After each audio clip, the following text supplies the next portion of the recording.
இருக்காரு. அதை பற்றி என்ன உங்கள் கருத்து என்னென்ன? மிக்க மகிழ்ச்சி. தம்பி அவன் பேர் என்ன?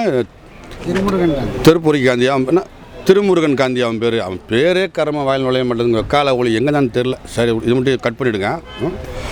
தம்பி திருமுருகன் காந்திக்கு நான் வாழ்த்து சொல்கிறேன்.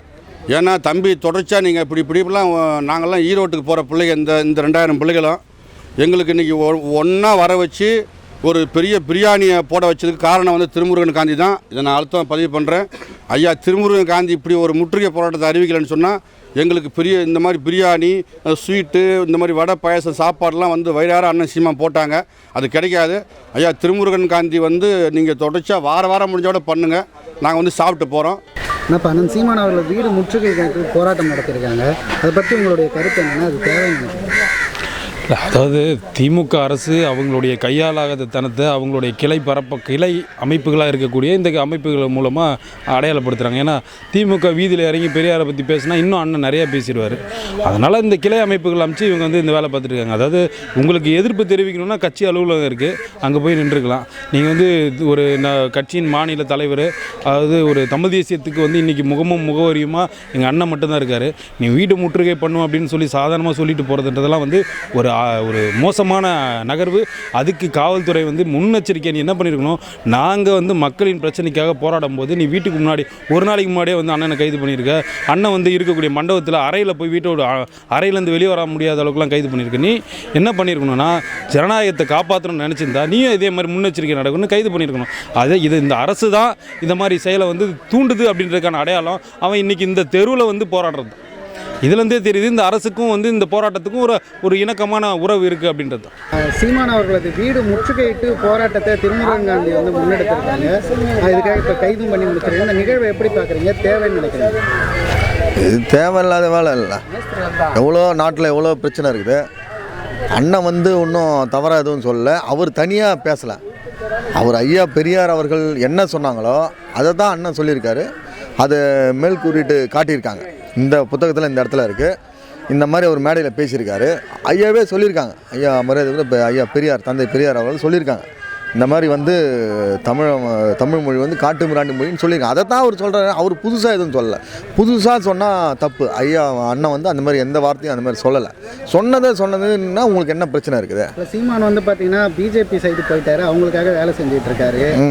அவர் பண்ணுறது எல்லாமே அண்ணாமலைக்காகவும் அவரான வேலைகள் எல்லாம் பார்த்துட்டு இருக்காரு அப்படின்னு சொல்லிட்டு இப்போ ஈரோட்டில் சீமான் நிற்கிறது காரணமே அண்ணாமலைக்கு பதிலாக இவர் நின்று ஏன்னா பெரியாரை எதிர்த்து பேசி இது பண்ணிட்டு இருக்காங்க அப்படின்னு ஒரு குற்றச்சாட்டு முன்வைக்கிறார்.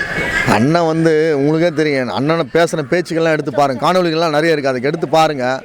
எவ்வளோ பிஜேபி கழுவி ஊற்றிருக்காரு, எவ்வளோ காங்கிரஸ் கழுவி ஊற்றிருக்காரு, இங்கே ஆளுகின்ற அதிமுக திமுக எவ்வளோ கழுவி ஊற்றிருக்காரு. அப்புறம் எப்படி அந்த வார்த்தையை நம்ம சொல்லணும்? பி டீம்னு சொல்கிறதுக்கான இதுவே இல்லையே. இல்லை இப்போ பெரியாரே எதிர்த்துட்டு அவரோட பிறந்த இடத்துல போயிட்டு இடைத்தேர்தலில் நின்று வெற்றி பெறுவதற்கு அப்படிங்கிறதுக்கு எப்படி நீங்கள் போய் வாக்கு கேட்பீங்க அப்படிங்கிறது எல்லாம் இருக்கிற நம்ம அண்ணன் தம்பி கிட்ட தான் வாக்கு கேட்க போகிறோம். வேறு நாங்கள் புதுசாக போயிட்டு ஆந்திராவில் போய் நாங்கள் வாக்கு கேட்கல, கர்நாடகாவில் போய் நாங்கள் கேட்கல, கேரளாவில் போய் கேட்கல. எங்கள் அண்ணன் தம்பி எங்கள் உற்றார் உறவினர் கூட பிறந்தவங்களுக்கு தான் வாக்கு கேட்குறான். அவங்க போட போகிறாங்க. அவங்க ஒரு வேளை இருந்தாங்கன்னா அவங்க போட வேணாம். அவங்க வாக்கு நமக்கு தேவையில்லை. இல்லை அதான் பெரியார் மண் அப்படின்னு சொல்கிறாங்களா? அதுக்கு என்ன? அது பெரியார் மண் சொன்னால் அது தவறான பேச்சு. பெரியார் மண் கிடையாது. இது காமராஜர் மண், தாத்தா ரெட்டமலை சீனிவாசன் மண், தாத்தா அயோத்திதாசன் மண், தாத்தா கக்கனோட மண், செக்கிழுத்த செம்மல் வஉசி அவரோட மண். அப்படி சொல்லணும். அவர் மண்ணுன்னு எப்படி சொல்ல முடியும்? பெரியார் மண்ணுன்னு சொல்ல முடியாதுல்ல. அது எப்படி? அது தவறான வார்த்தை இல்லை. அது நன்றி. அவர்களுடைய வீடு முற்றுகையிட்டு போராட்டம் நடத்தி முடிச்சிருக்காங்க. எல்லாரும் கைது பண்ணியிருக்காங்க. இது தேவைன்னு நினைக்கிறீங்களா? இந்த போராட்டத்தை பற்றி உங்களுடைய கருத்து என்ன? இது தேவையற்றன்னு தான் நினைக்கிறோம். ஏன்னா கிட்டத்தட்ட பார்த்தீங்கன்னா 2009 நாம் தமிழ் இயக்கமாக ஆரம்பித்து இப்போ கட்சி அண்ணன் அதை உருமாற்றி அரசியல் காலத்தில் சட்டத்திட்டங்கள் உட்பட்டு நாங்கள் பயணிச்சுட்டு போயிட்டுருக்கோம்.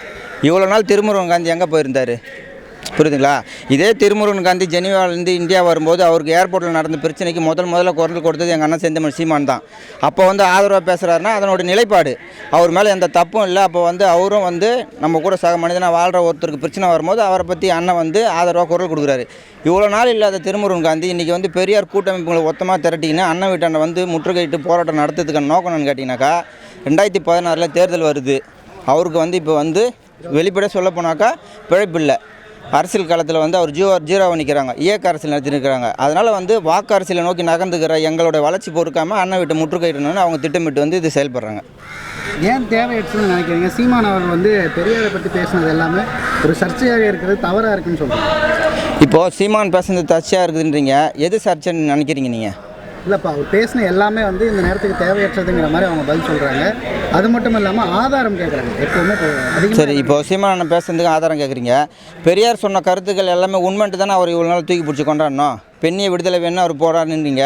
வைக்கம் கோயிலுக்குள்ளே அவர் போகக்கூடாதுன்னு சொன்னப்போ அவர் போராட்டம் பண்ணி மக்களை உள்ள அனுப்பிச்சு அதை ஏற்றுக்கிற நீங்கள் இதை பெண்களை பற்றி அவர் தரக்குறவாக பேசினாருன்ற சொல்கிறது மட்டும் ஏன் ஏற்றுக்க மாட்டீங்க? இதுக்கு ஏன் ஆதாரம் கேட்குறீங்க? அதுக்கு ஆதாரம் இருக்கா? அப்போ இதுக்கு மட்டும் எப்படி ஆதாரம் கேட்குறீங்க நீங்கள்?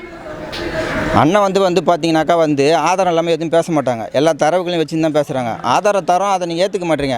பெரியார் சொன்ன கருத்துக்கள் ஒரு சில கருத்துக்களை ஏற்றுறீங்க. பெண்ணிய விடுதலை, பெண்களுக்கு சம உரிமை, படிக்க வச்சது இவர் தான் பெரியார் சொன்னதை ஏற்றுக்கிறீங்க. அதுக்கு ஆதாரம் இருக்குதுனாக்கா பெண்களோட கருப்பை அறுத்து போடுங்கன்னு சொன்னது புரியுதுங்களா? இந்த மாதிரி கருத்து அவர் சொன்னால் இதுவும் உண்மை தான். அப்போ இதுக்கும் ஆதாரம் இருக்குது, அது சொன்ன கருத்து கரெக்டுன்ற மாதிரி தான் நாங்கள் அதை ஏற்று தான் பயணிக்கிறோம்.